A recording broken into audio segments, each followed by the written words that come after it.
You're listening to The Artist Athlete, episode 53.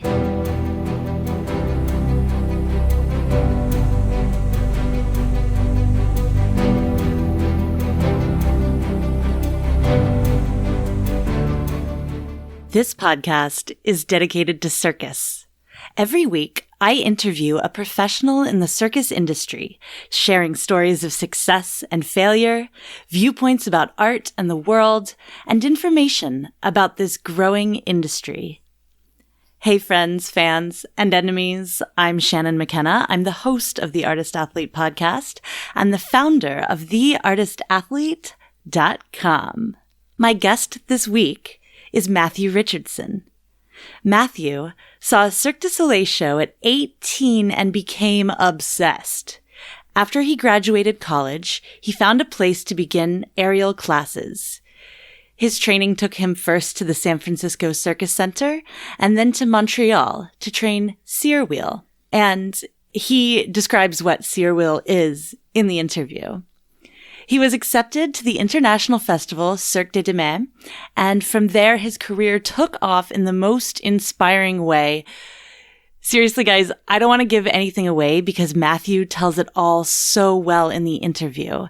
And he's also so honest about his injuries, losses, and heartaches as well. He is now dedicated to creating LGBTQ plus based performance art to address social issues and hopefully inspire a kinder world. His two videos, Arrow and Hallelujah, have gained millions of views online worldwide. And I'll make sure to link to those in the show notes. It was so lovely to sit down with Matthew and talk about these issues. I feel really lucky that this podcast, which explores circus, can also explore the influences in society that circus artists react to. If you want to listen to more discussions about the intersection of LGBTQ plus representation in circus, check out my interview in episode 36 with Sir Cupcake. The reason that I can explore these issues however I want, and not just issues of sexuality, but how the arts are financed, how women are portrayed in circus, and how circus can inspire political activism, is that I don't have to worry about funding from large companies or seek out sponsorship and hope that they don't think that what I'm saying is too controversial or not in line with their values. I'm entirely funded by Patreons. That means that the people who give me money support me directly. I don't go through a big company. I don't have to answer to anybody except for those people. And I hope you guys like it. I can't pay myself from the podcast, but the Patreon donations cover my editor, my server at Libsyn, sound equipment, and so much more. And I'm so thankful to all of the listeners all over the world who donate. If you like what you're listening to and want to hear more, go to patreon.com/theartistathlete. There's a ton of things there, and you can become a Patreon today. But enough about me. Let's get to the good stuff. Here's my interview with Matthew Richardson.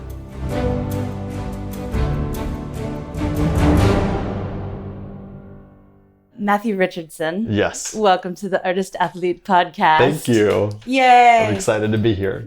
I'm excited to have you. Can you first start by kind of introducing yourself and saying who you are and what you do? Sure. Well, my name's Matthew. I am a circus performer and a graphic designer. That's kind of my two jobs that I go back and forth on. But let's see, with circus, I am a routier artist. So I do Cyr Wheel, I do aerial with the wheel, but that's my focus. So I perform Cyr Wheel, and when I'm not performing, I'm also designing, because that's what I went to school for design first. So that was sort of my first life before circus. And that helps me pay my bills also. Oh, so right it's a nice backup plan. Yeah, cool. Yeah. And you can do it anywhere. Yeah, which is nice. Which is super nice with circus. For sure. So how old were you when you started circus? Well, I started just taking a class a week, I guess when I was 22, 23, after college. Oh, wow. Okay. So once I finished college, I had been doing dance and gymnastics for fun. Yeah. But I wasn't any kind of professional anything. I had just done like dance as a hobby, basically. But I was waiting for an aerial school to open in Atlanta, which is where I was at the time. I was working in Atlanta. So once the first like aerial classes started there, I was like the first one at the door waiting for the classes. Awesome. Wait, where did you start? This was at Dare. At Nicole Merman's place. Yeah, I love Nicole. I love her so much. Yeah, she's my first teacher. Are you serious? Yeah. Nicole Merman's, she needs to come on the podcast too. Yeah, she should. Dope. Such an amazing human. Yeah, so I trained with her for like awesome. 4 years, or 3 or 4 years. I think 4 years. Whoa, yeah. Cool. Yeah. Okay. Yeah, that's right, because then I moved to San Francisco at 26 to start Circus School. Okay. And you went to the San Francisco Circus Center? Yeah. Nice. I went there for the aerial arts program, and when they had that? When that existed. Oh my God. I got there for the last year before the whole thing fell apart. So I was there for like a year and a half before I came to Montreal. Okay. Yeah. The backstory on that, well, I just heard it was like everybody showed up one day and the doors were like padlocked. No, it wasn't like that. I mean, metaphorically, I guess it might as well have been like that. But no, there was just a bunch of drama, like a lot of drama that exploded overnight, and teachers got fired, and people were getting replaced, and they just sort of said like, "This is enough. It's too much to deal with." And I think that was just it. There were too many. I don't know. There was just too much drama towards the end of the program year, and they were just like, forget it, we're not doing this anymore. Yeah, I got there for like the last year of it, but then I was like, well, shit, now what do I do? I'm just in San Francisco for no reason. Right. Yeah. What initially attracted you to aerial arts, like at the beginning? I saw Cirque du Soleil when I was 18. Okay. 18. And that like completely changed my life, because I didn't know anything about circus before that. I didn't really... Besides like Ringling, I knew nothing of circus, and I didn't know Cirque du Soleil existed until I was about 18. So I started like, searching for videos, and then I saw Verikai when I graduated high school. Yeah, and that was it. Like after that, I just you're like, how do I do this? Obsessed with it. Yeah, that's awesome. But I didn't think I would do it. I was just obsessed with it for throughout college. I didn't think I would do it. I just thought, wow, I really fell in love with it. Yeah. What was it about it that you fell in love with? No, I think it was just, there's a certain magic to circus that doesn't exist anywhere else, or at least that type of magic of seeing like humans do incredible things that, you wouldn't think possible, but also they create this universe, this world that is, you just forget everything else. I think it was that, especially with Verikai, it was such a complete like world. You get consumed by it, watching this forest come to life. It was such I could not explain how obsessed I was with this show. Honestly, that show is beautiful. Yeah, and I'd never seen anything like it in my life. So I watched that DVD so many times. But I think it's mostly that. Like I'm I like the fantasy of it. I like the magic it creates, and the way it opens your mind to, I don't know, new ideas, new things that you didn't think were possible. Yeah, sure. Yeah. Cool. So you came to Montreal. Yes. And you started training straps? No, actually this is a funny story, because while I was in San Francisco, I was dating someone, and then, the program fell apart, and I was like, shit, well now I'm like kind of stuck in San Francisco, because it was kind of serious with the guy I was seeing. Yeah. And I thought we were gonna, be the real thing. So I was like, well, and I had just started like training with some people in Montreal. I had just started like taking a trip up here every now and then, but then like, at one point, the relationship just completely exploded, and I was like, all right, well, forget it. I'm moving to Montreal. Yeah, bye. Yeah, it was like the best exit from any like breakup ever. I was like, okay, well, I'll pack up and I'm move gonna to go follow my dreams then. Yeah, later. So I'll be in Canada. So anyway, That's awesome. I just picked up and moved, and spent like a good 2-3 years, most of my time here, just training wheel. I had started Roussier at that time. Okay. Because at Circus Center, they didn't offer classes for that. I was just doing it on my own. Yeah. So I came here and I started taking classes with one of the teachers from ENC.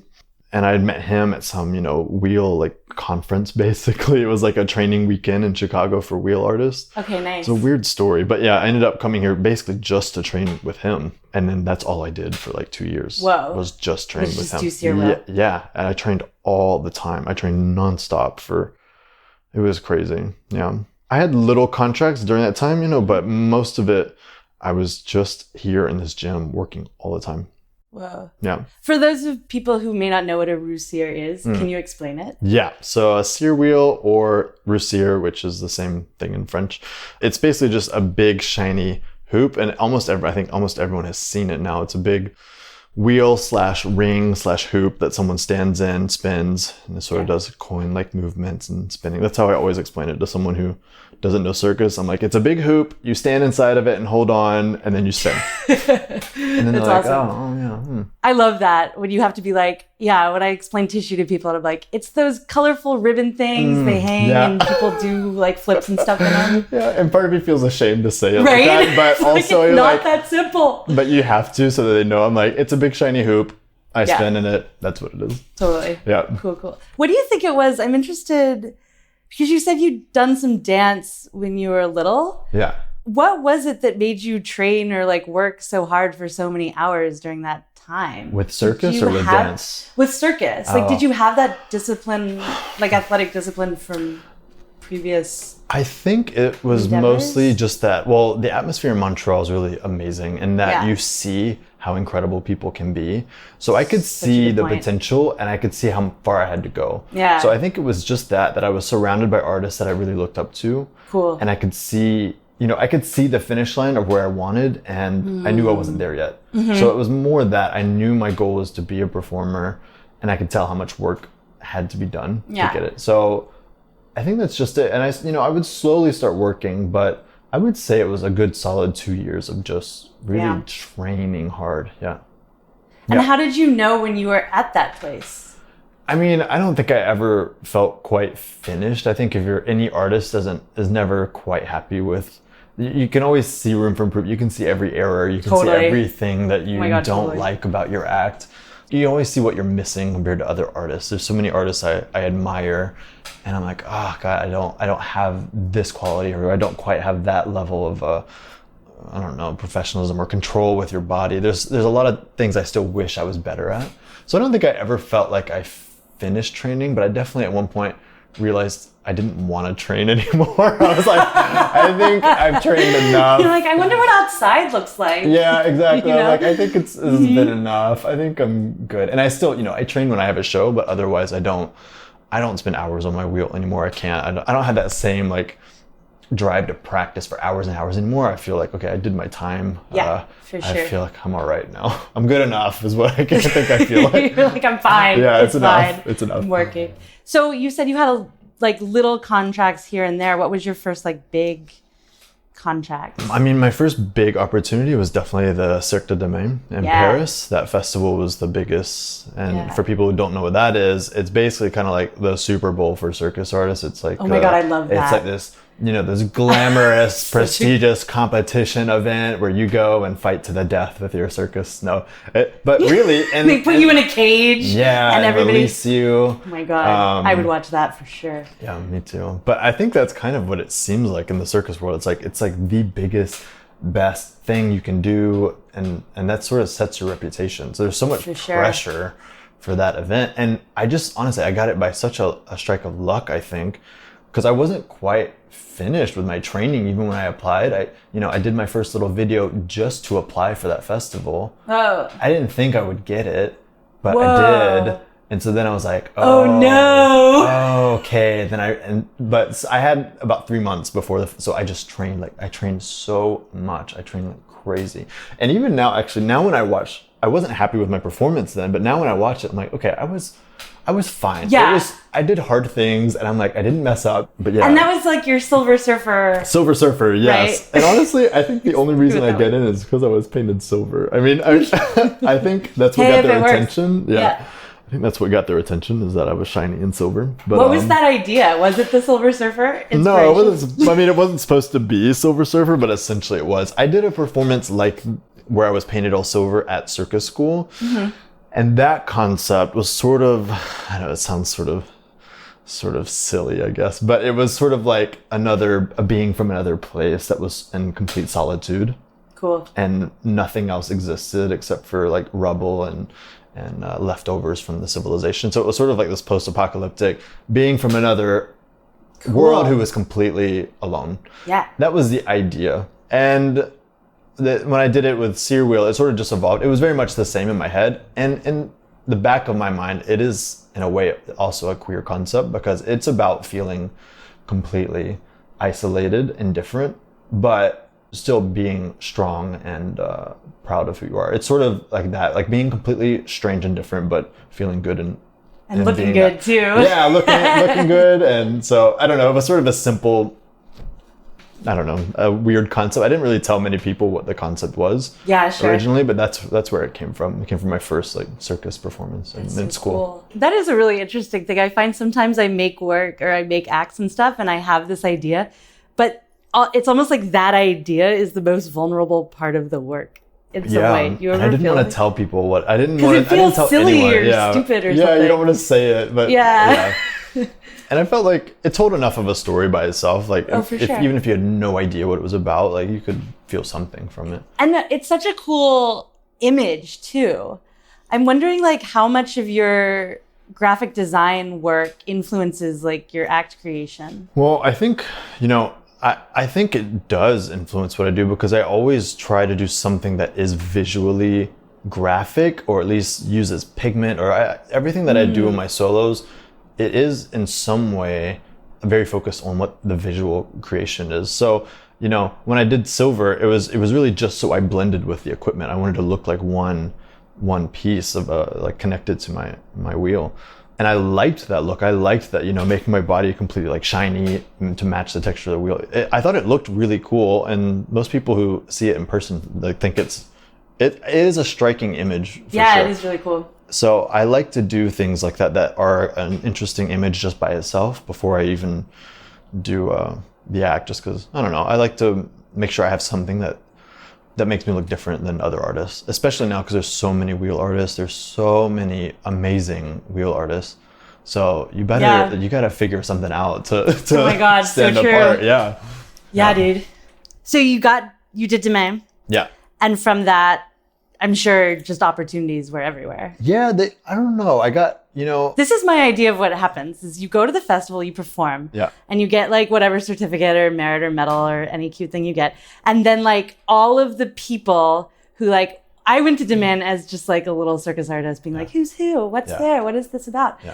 And like all of the people who I wanted to talk to were like talking to you or talking to the people who were like on stage. They just like fled you and they had contracts. Yeah. No one does this, but like they have a contract in their hand. You. Just like, here, have 12 months of Lido. I did get the work that I got the following years was a result of that show for sure. I didn't immediately get work right from it, but I did get contacts. I got people who were interested that later led to contracts. But there's a lot of artists who go there. It's such a weird world because, you want to win a medal because that sort of stamps the seal of like, you're best of the best of the best.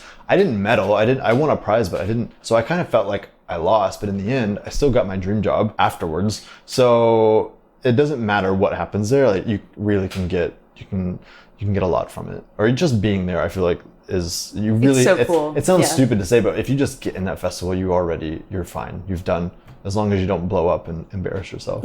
So, but I mean, really, as long as you get in, you're showing your work to the best people, the best shows, the best employers possible. Like, it's such an amazing place to be found. So. Totally. What was your favorite contract that you got from it? Oh my God. So, well, I got my first Cirque du Soleil contract because of that. They had seen me at Cirque de Demain. And so my first contract was Verikai. My first What? Yeah. So oh my God, I love that. Full circle. So crazy. The story is so insane, honestly, because I did the festival. And about 6 months later, I had a bad injury. I tore my bicep. Shit. And that sucked. I didn't realize how bad it was, but it was a complete tear, surgery, was everything. Was it like the distal? Or distal. Oh, yeah, shit. So at the elbow, detached completely. And it was a bad tear, I guess. I guess it was pretty gnarly. I didn't realize. I was like, oh, doing sure. serial? Doing aerial. Yeah. Yeah. Yeah. I did a drop and it just pulled my arm too hard. Yeah. My a former boyfriend of mine had the same thing from straps. Really? Yeah. Yeah, okay. Yeah, straps can do that too. Yeah. And I was sure it would bounce back, but I did not bounce back. Oh, it took a while. It's all good now, but okay. So what happened was I tore my bicep and then Cirque du Soleil reached out to me. It was like, hey, are you available? There's a contract for Roussier with Verikai. And I was injured, so I had to say no. And I was so devastated and like sad that I had this glimpse of this job. Yeah. And then a year later, they wrote back again and said, hey, are you available this time? Because the guy's leaving. So I was like, oh my God. So it was like amazing for, I signed the contract. I could not believe it was happening. But then 3 weeks before I was supposed to start, I tore my bicep again. No. And then I lost my fucking mind. I would too. I lost it. I had it had just been like 2 years of mess and recovery and building and rebuilding. And then I tore it again. And then everything was up in the air. So I didn't know if my contract was canceled. They couldn't decide until I got there. Even when I got to Montreal, it took about a month for them to decide whether they would wait for me or find someone else. Ugh. So it was like 2 months of absolute torture. God. And I was just like in the worst mental state I've ever been in my life because of stress. I was like in this weird state of panic and anxiety like I've never experienced in my life. But then they decided to wait for me. I recovered, and in the end, I got to go do the last 6 months of the show before it closed. So I got in the last 6 months of Bearkai's existence. I got to go do the show that like changed my life. So it was a very happy ending to a horrible like couple of years. Yeah, because a lot of other stuff happened in there too. I lost my dad, my relationship, another relationship ended, and the guy was like crazy in love with. So there was so much happening in a small amount of time that it was such a nice like at good least things do happen to people. Yeah, at the end I did get to join Bearkai, which was such a crazy thing to happen because that show changed my life. And then I felt like I was like, every night I went to bow, I felt like I was living in my TV or something. I felt like I was living in my DVD that I had watched. Right now. It was so surreal. Honestly, like I was fighting tears so often on stage the first like month because I couldn't believe that I was, in this, and the music with everything playing, it was really overwhelming. It was crazy. That's such a cool story. Yeah. So the soundtrack that you listened to as an 18-year-old. Yeah, exactly. And they don't really change the soundtrack at all. I mean, the show changed a lot, but the music and like the set, the stage, the lights, everything still very much the same. So it was so freaking cool. Weird to be there. And I was so excited. I felt like I was the only one on that show who was still like so happy to be there. Everyone else had been there for like 10 years and like, fuck, let's please move on. Let's get out of here. But I was so happy to be there. It was funny. That's so funny. Yeah, I was so happy. I was the only one. Yeah, for sure. Yeah. But it was very cool. That was a dream. Man. It was my biggest, if I could pick like my biggest, wildest dream specifically as a 20-year-old, that would have been it. So wow. It was cool. Oh my God. So where do you go from there? Well, funny you should ask because that's exactly what happened after. After I was like, well, now I don't know what to do. I had like a good 4 or 5 months. Yeah, you can just walk off a ledge or something because you're done. Really? I was like, I don't know. Now what do I do with my life? Which sounds dramatic, but I was like, I don't know where to go. For sure. And like, I did the thing. Do I keep training? Do I keep performing I was like, I had no clue. I spent like 5 months just kind of like floating around. I didn't know. I did spend that time thinking, what do I want to do? And I knew I wanted to make more videos. Like I had already done one LGBT video project. And so I started focusing on that a bit and then started getting other fun contracts that, I do feel like I've done everything I wanted to as a performer. So, I'm starting now to try to focus on what's after that. Yeah, That's awesome. I definitely want to ask you about these video projects because they're beautiful. Oh, thanks. First one was called The Arrow. Okay. Second one was Hallelujah. And Hallelujah, like, it has gone pretty viral, but The Arrow, when it first released, I'd never had anything like that happen because my version of the video, it has about 5 million views, which is a lot on Facebook and then 1 million something on YouTube. But other people took it and some of those got up to like 6, 7 million, 8 million. And so there were all these other versions that were going like wildly viral in like Brazil. And it was weird. And then people were sending me videos like at a bar in Amsterdam, like your video is on our bar TV. It was the weirdest thing. And it still happens sometimes where friends are like, you're on TV at our bar. That's nuts. So I think that one went more like wildly viral, but Hallelujah went viral in the right way. Like people, I don't know, it wasn't as crazy as The Arrow, but I'm happy it got at least 1 million on Facebook and 1 million on YouTube. So that's cool. Yeah, I guess the reason it caught my attention was because of the strong LGBTQ plus like message behind it. That it had that story. And I was so scared about this one because it's in a church, it's addressing religion. I tried to be super respectful, but I still knew that no matter what, like people would be really mad. But interestingly enough, the response to Hallelujah was more it was nicer than Aero for some reason. Aero was just like, I don't know. It got a lot of hate. I got a lot of hate messages because of that. I wasn't surprised, but I was surprised that Hallelujah didn't receive more. But maybe it's because the message in Hallelujah was like just to encourage kindness and tolerance and love for people, even if they're completely different. So maybe that was harder to argue with. But like the statement's just to be kind and to be more. And what's the idea behind Aero? Aero was just such a funny experience because the Aero was just about being proud of who you are. And, Francis was my partner in that one. It's a gay act on wheel. We were trying to make an act together just for, I don't know, just to see if we could make something. But we realized, when you have two people on a wheel, you're always kind of holding each other. It's very intimate. Mm-hmm. And so the first couple of weeks of training, we were trying not to be too gay. We're trying to be like, okay, well, we can't do this move because it looks super gay. And then we're like, okay, no, we can't do this because we're like really faced neck to neck. Like no one's going to want to see that. So after a couple weeks of like realizing, I don't know, it got very frustrating. And it's sort of like... What an interesting metaphor for like the world. Well, yeah. Just like our existence. Sure. I realized I got so mad that here I was with the guy who was my boyfriend at the time, someone who I love more than anyone. And both of us are trying so hard to lie and tell something that's not true. So I think just after a couple of weeks, I was like, fuck, why are we doing this? Why can't we just tell our story exactly how it is and just do that? And I remember talking to people about it, other artists, and they're like, yeah, okay, well, you can do that, but you're not gonna work with it. And we're like, you know what, it's fine. We don't need to work with it. I don't know. I got very mad and like just determined to make it because I realized like how I just felt like it needed to happen. After that, I was like, we need to just do this because there's no one doing it. And we obviously have it ingrained in our brains that you cannot be gay and a performer and show that story or show any Which LGBT is like story. insane. It is. And it's a shame that so many artists do identify as queer, but all the time we just have to tuck that away and pretend to be something else. It's sad and it sucks. I mean, I get why it is, but the time is coming where that's changing and we should be able to tell our stories too. So that's what the Aero was just about. Okay, we're going to tell our story. We're going to make it fucking beautiful and just show that we are two people who love each other and it's not any different than a straight couple or any other couple pretending to be straight as a performer. Right. Like awesome. It's just a love story about falling in love and that was it.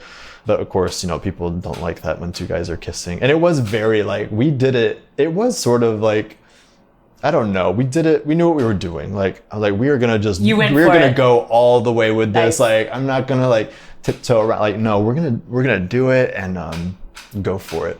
But it was such a fun project because it was like 2 years in the making.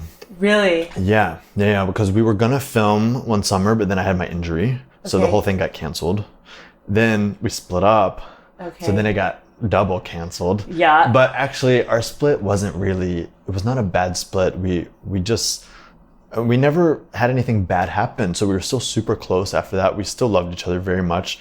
And we were just like, no, we need to just do this. It's super important. So we spent months preparing and so working and we did it after. It's just funny because it took like 2 years of back and forth again. Like, I don't know, is it happening? It's not. Why did you choose video for it instead of to do it live? Well, mostly because a video can be shared. Yeah. Mostly because you can get 1 million views from a video and you can't get that in a theater. Because it was really important to me also, I wanted to have it captured like exactly the way I wanted forever. So we did the video and then we said, okay, well, if people want it later, we can perform it, which is what we've done. So now we perform it. But yeah, we did a video just so that it's permanent and it can be shared. What impressed me about Hallelujah was not only that it was a piece of videoed circus, but it seems like it was made or choreographed with the intention of being videoed. Yeah. As opposed to like a lot of performances, which are just like one long shot, the demo of like, this is my act. Yeah. This is what it looks like on stage. Yeah. It had that cinematography aspect to it. Yeah. Did you work with a director or was that you? Yeah. So How many choices? Basically, for both of these projects, I plan it, I think of it, and I draw it. And I sort of show, I have a photographer / I guess he's sort of like my creative producer. He's a really amazing artist who I make sure he knows my vision of what I want. And then he helps me create it on camera. And so then he is in charge of like all the creative team behind, like the cinematographer, the cameras, the assistant, all the people helping. So he sort of runs a production crew. And then I'm the one saying, here's what I want. This is what I see. And he works with me to make it as good as it can be. So his name is Damien Siqueiros, and he is an incredible, a lot of circus artists know him. I hope I said his last name right. He's going to kill me. But yeah, he's so talented, and his aesthetic is very much my aesthetic as well when with design stuff. So that's why I approached him for the first one. So yeah, we work very closely together, and mostly, you know, I tell him everything I hope it can be, and then he helps me make it happen. It's so fun to make these because they end up being almost exactly what I imagine. It's like, it's so weird to imagine something, like to listen to music and imagine it for a year and then have it be real. It's very nice to have that, you know, something. It sounds really satisfying. Yeah, it's so nice. Especially Hallelujah was very much exactly what I hoped it would be. Mm-hmm. Did you have the Arthur and Guillaume in mind for that? Yeah, that concept was made for them. Okay. Yeah, I have a handful of concepts I want to create. And some of them I already know who, some of them I don't. But that one was, okay, I have these two guys. I know we can do something together. What can I do with them? So that concept was made just for them. Nice. But as soon as I thought of the idea, I knew also I wanted to do that one first because religion is something I'm, you know, really eager to talk about. And I had something I really wanted to say with it. So yeah, we knew we were going to work together. I asked them at one point, like randomly, hey, would you guys ever want to do a video project? I want to do more like what I did with Francis sometime. So yeah, they said yes. And then I guess that one took about 8 or 9 months to like do the rehearsals, do the planning, and then film. Sure. Yeah. Nice. What's the next one? I'm working on it now. If you don't want to talk about it, you don't have to. But I'm really happy to talk about it. Okay, good. It's not like, I don't know. I don't have to hide any details because of, you know, we're working on everything now. We're hoping to shoot in a month, but it's too quick. Now that everything's kind of getting pushed back. But sometime in the next few months, we will film it. And this one is kind of addresses gender roles, the way society sets rules for us in terms of what's right for each gender. And the primary character is a female, and she's so amazing, has such an amazing look. She's so smart and strong. I really admire this person. Who is it? Delphine Cesar. Oh, yeah, dope. I think she's so cool, and she's just so intelligent, had a lot to say about identity, sexuality. So this one, it's a little bit darker, but stronger also. You know, with Hallelujah, it was soft, gentle, and sweet. I think both of my last projects, they were meant to have a very good, warm, fuzzy feeling by the end of it. You know, they're supposed to be a good thing. And this one's a little bit more addressing a problem and not giving it a solution because it's not solved yet. Like there's still so many things wrong with the rules we set for gender.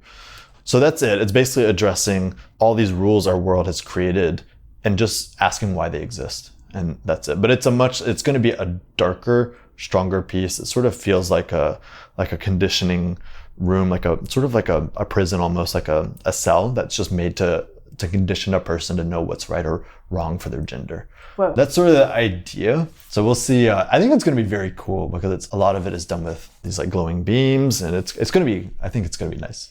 Is she on rope or what's she? She's on pole. It's an LED. Cool. So it's like a light pole basically in the air. It'll be cool, I think. I hope. You know, I always have these ideas, and at some point I'm like, oh no, is this a good idea or is this terrible? So right now I think I'm in that place of like questioning everything. I'm like, okay, because they're really expensive to do these videos. They're so expensive. Aero cost me like $10,000. Whoa. Hallelujah cost about the same, but I did a fundraiser for that one, so I saw that. Yeah. It covered like. I think I donated. Yeah. Oh, that's so nice. Thank you. So. Yeah, I always like to throw like Well, I have a page. This is funded through Patreon. Ah, cool. So the only way this exists is because people give me money. Nice. So that's I always smart. I always try to give. I don't know. I thought about doing Patreon, but I don't produce quickly enough to do it. But yeah, Hallelujah did a fundraiser, and that covered like 7,000 of it, which was awesome. Really nice. So for me, it's worth it to pay.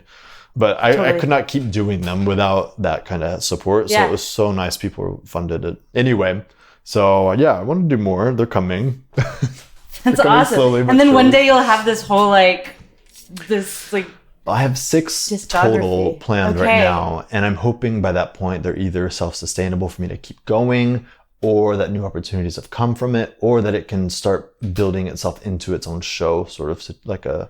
Oh, neat. That's what I'm hoping. I'm hoping that after 6 or 7, it's enough to like, okay, put them all together and then bring some other artists to help tell a fuller story in Montreal or something. So I hope. I don't know. Oh, that's so interesting. Yeah. What an interesting, expensive way to develop a show. I know, but also it's really nice because it gives me so much time to plan each number and give it like completely, give it all of my attention. And the idea of directing a show scares the hell out of me because I think it's so much to take. But doing one piece at a time, I already know kind of like the theme I would use in an overall show if that ever happens. So I've got like an idea of what it could be, and we'll see if it ever happens. Yeah. That's super cool. Yeah, we'll see. That's awesome. Oh, I think it will. You seem to have a pretty good like track record with your dreams. Well, that is funny. I think I have learned that honestly. It sounds so stereotypical, but if you really, really want something and you really work for it, you can actually absolutely make it happen. But yeah, it just takes a lot of work sometimes. Nice. Cool.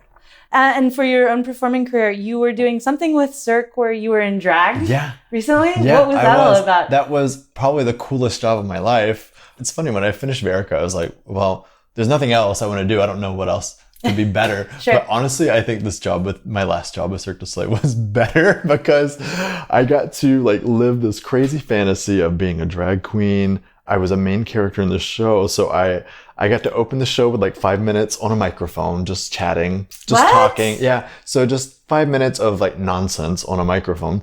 And then I had like 6 costume changes throughout the show. So I was always changing costumes. I was twirling baton at some point. I did my act in heels and in full drag. So just... Had you performed in drag before? Hardly ever. No. So I hadn't done any performances in drag until Cirque reached out to me. It was like, hey, would you be interested? And I was like, holy fuck. Oh my God. Yes. 100% yes. What do I do?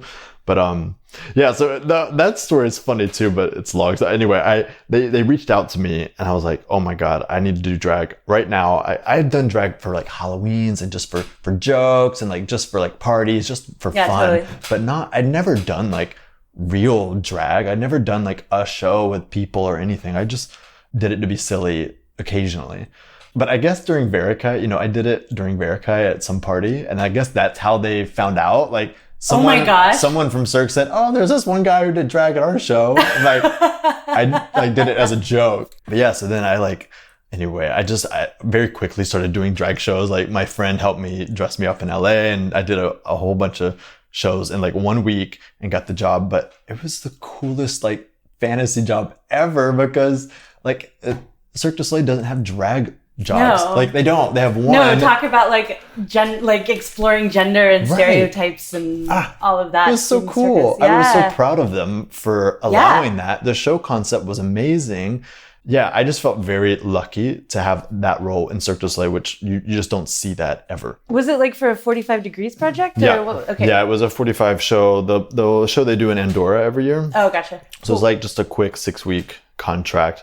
Yeah, it was funny because I could feel every night, I could feel how scared the audience was of me. At first, I come out with my little microphone and I'm like, bonjour tout le monde. And I'm talking like half French, half Spanish, half English, like all like broken languages. And I could feel it, like they're all really scared of me because you can tell like I'm a very shouldery, muscly lady. No, you're not a lady like a drag queen. So I'm not like all woman. If I'm in drag, I still look completely like a man.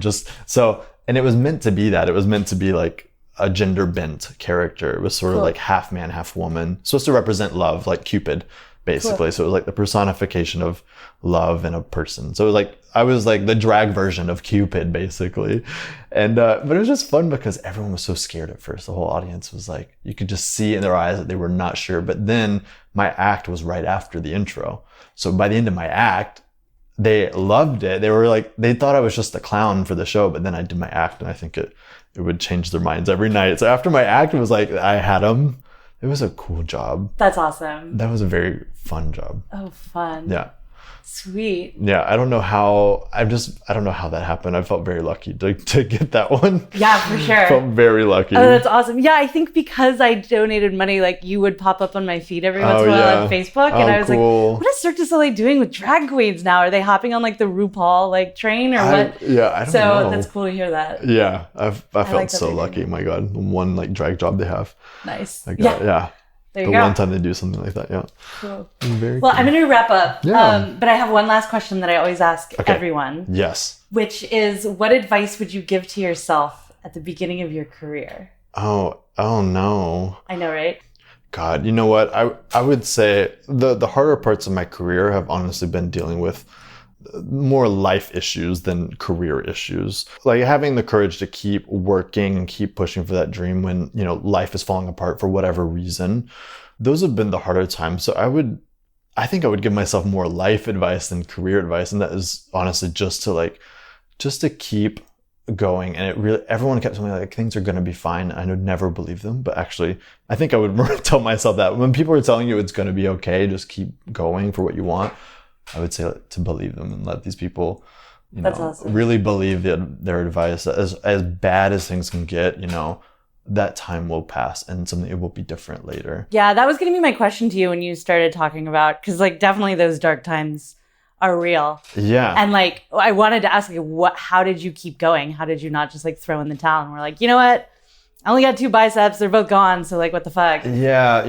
Honestly, that was one of the hardest times in my life, and not just because of the bicep, but because of my dad, because of other things. I was having a really hard time during that chapter, and that's kind of what I'm talking about. And I would, if I could tell myself anything during that time, it would just, I don't know, everyone kept saying you'll be okay, but really it was okay. Like that horrible time did pass and good things were still on the other side of it. Yeah. I really did want to give up. I wanted to stop. I'm like, circus is not making me happy anymore. Like it's just giving me anxiety and stress and injuries, and like this is not fun anymore. So at one point, I wanted to give up. So I think I would like to reassure myself like the bad stuff, the bad times really do pass eventually. I think I would just say, just hold on. It's going to be better later. Just hold on. Like just keep going. It'll cool. pass. Yeah. I love that. Yeah. Well, Matthew, thank you so much. This was awesome. Thanks. It was fun. Yay. I'm glad.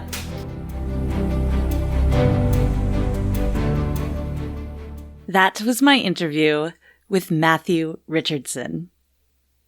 I freaking loved sitting down with him. I really admired his videos and his work and heard so many lovely things about him. And it was so awesome to meet him and have this chat. There were a lot of things in this interview, but I think the big thing that struck out to me or really inspired me is Matthew's persistence and his passion to do the work and make the work that he wanted to make. There was a part of the interview, and I hear this a lot. People say, oh, well, you can make that, or I'm going to make this act for fun, or because it's my passion, but I don't think I'll ever get work with it. I hear that so often. Artists, particularly I think in circus, but maybe other places too, they feel like they need to fit a mold or be a type. And if they can just be that, somehow they can fit themselves into a mold, then they'll get work. But I think what really creates opportunity is when you are so insistently yourself. And when you stand out because of your vulnerabilities or your imagination. Matthew says in the interview, the only reason he thinks he got into Demain, and I don't think it's the only reason, I think he's got some skills, but he said because of the striking image of the silver body paint, the imagery that he puts behind his acts is part of what made him stand out. It's okay to be strange, be a bit different, get a little wacky when you're exploring and creating. In fact, I think we need more of it. Not only in the circus, but in the world. So go for it. The other quick thing I wanted to point out is Matthew, when he said that he didn't feel like he was quite finished with his act. In fact, I don't think artists ever feel like they're really finished or they really nailed a piece, but he submitted anyway. And I think that that's super important, is even if you don't always feel like you're at your best or the best, put yourself out there anyway and find the opportunities and take the green lights that come your way. Because it doesn't matter how good you get if you never put yourself out there. If you want to find out more about Matthew Richardson, you can visit his Facebook page. You can YouTube him. He's got a ton of performances online, from the two we talked about in the video, Arrow and Hallelujah, to his America's Got Talent performance. He's also on Instagram. He's Circus Spinner, Spinner. And as for me, as always, for aerial training tips, inspiration, and giveaways. I'm doing a big giveaway right now, you guys, to launch my new ebook. You can visit me on Instagram. I'm at _artist_athlete. My Facebook page is The Artist Athlete, and my web address is theartistathlete.com. And again, if you want to donate, help me out, go to patreon.com/theartistathlete. Every little bit counts, and I'll send you a cool sticker. Who doesn't love stickers? Talk at you next week, friends, fans, and enemies.